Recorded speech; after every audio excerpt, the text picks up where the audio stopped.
Magandang araw. Ako nga pala si John Alex de los Santos at kasama ko si John Clifford Milla. At ito ang aming pamagat. Ang epekto ng social media sa mga estudyante ng BSBA sa Arellano University. Kabanata 1, Panimula.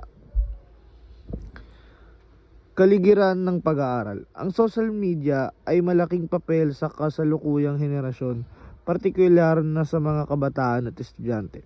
Sa panahon ngayon, halos lahat ng tao, lalo na ang mga kabataan, ay may access sa mga platapormang tulad ng Facebook, Twitter, Instagram at TikTok.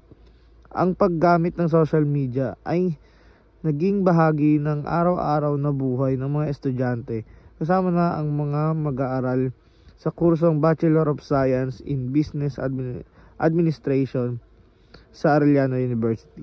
Dahil dito, mahalagang suriin kung paano naapektuhan ng social media ang kanilang akademikong performance, mental na kalusugan at kanilang social skills.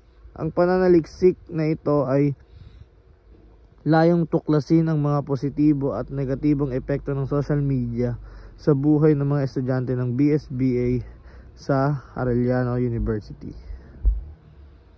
Paglalahad ng suliranin.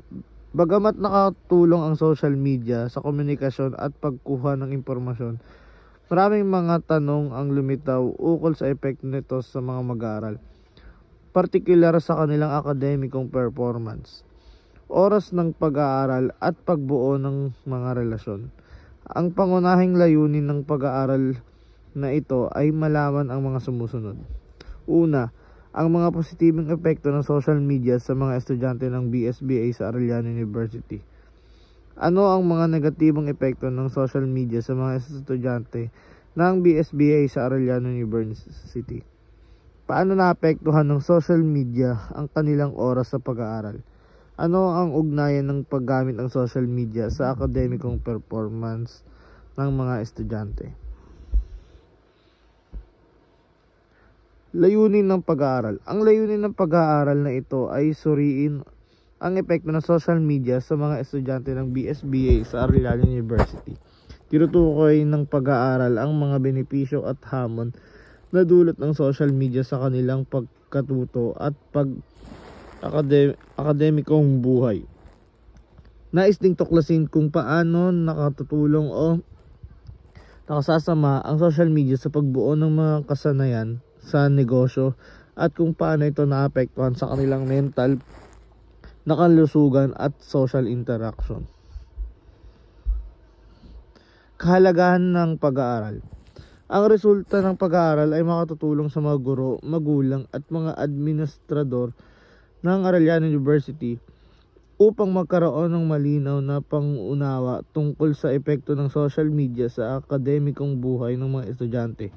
Gayon din, magbibigay itong ng impormasyon na magagamit ng mga mag-aaral upang mas mapabuti ang kanilang paggamit ng social media at mapagpabuti ang kanilang performance sa akademya. Saklaw at limitasyon ng pag-aaral. Ang pag-aaral na ito ay nakatuon lamang sa mga estudyante ng kursong BSBA sa Arellano University. Tanging ang mga mag-aaral na kasalukuyang nakatala sa universidad ang magiging respondents ng pag-aaral. Hindi sakop ng pag-aaral na ito ang epekto ng social media sa ibang mga kursong inaalok ng universidad. Kabanata 2, Review ng mga kaugnayan sa literatura.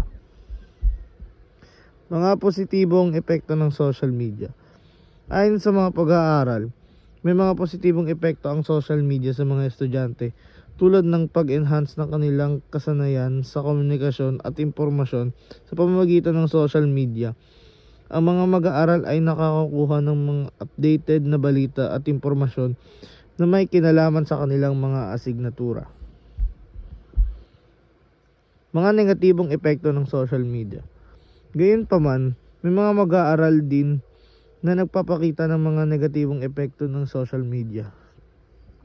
Ayon kay Smith 2022, Ang sobrang oras na ginugugol sa paggamit ng social media ay nauurong ang akademikong performance ng mga mag-aaral. Bukod dito, nakapagdudulot ito ng anxiety at stress sa mga estudyante dahil sa mga pressure mula sa social media. Social media at akademikong performance. Ayon sa isang pag-aaral na isinagawa ni Lopez 2021, may mga koneksyon ng oras ng paggamit ng social media sa pagbaba ng academic performance ng mga estudyante. Kung hindi maayos ang pamamahagi ng oras para sa pag-aaral at social media, maaaring magdulot ito ng pagbaba sa grado ng estudyante. Kabanata 3, Metodolohiya. Disenyo ng pag-aaral. Ang pag-aaral na ito ay gumagamit ng deskriptibong metodolohiya na naglalayong suriin at ilarawan ng epekto ng social media sa mga estudyante ng BSBA sa Arellano University.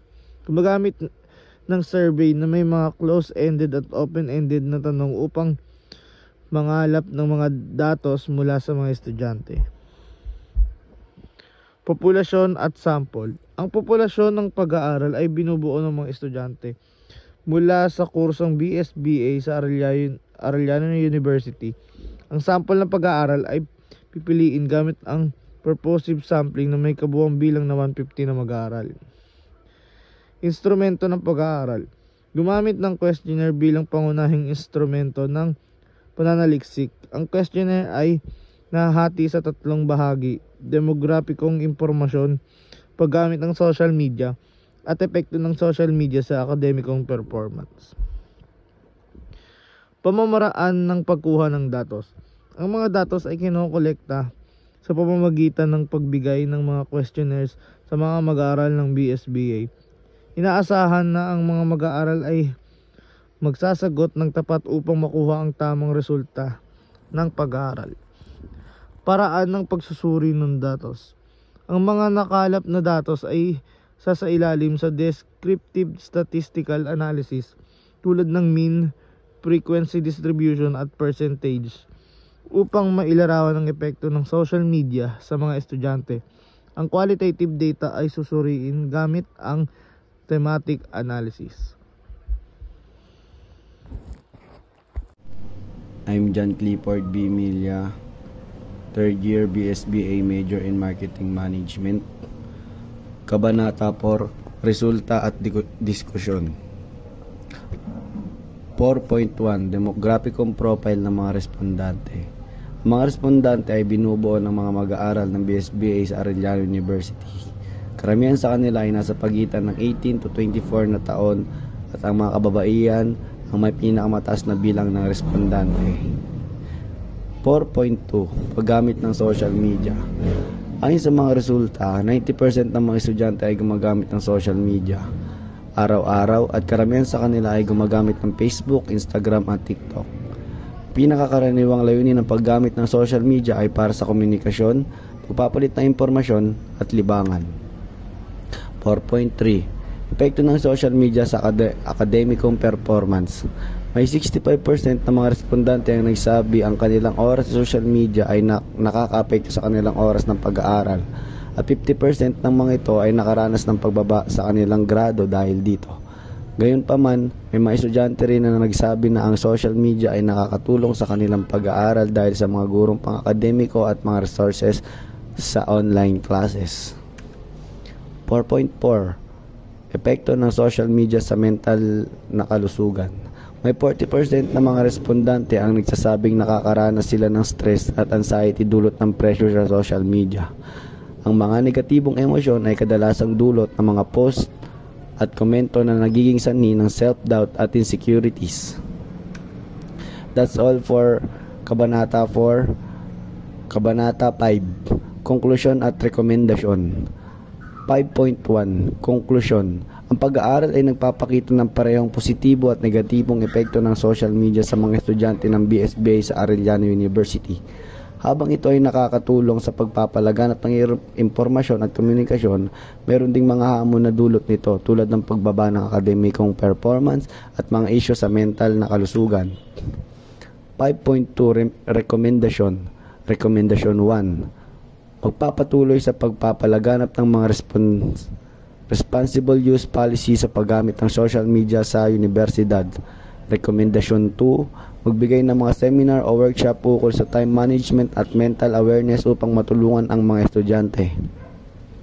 Rekomendasyon 3. Magpatuloy sa pagpapalawak ng mga online learning platforms na magagamit sa mas mabisang pag-aaral. Ang pananaliksik na ito ay nagbibigay ng mahalagang impormasyon tungkol sa ugnayan ng social media at akademikong buhay ng mga estudyante na makakatulong sa pagpapabuti ng kanilang karanasan sa universidad. Ayun lamang po at maraming salamat.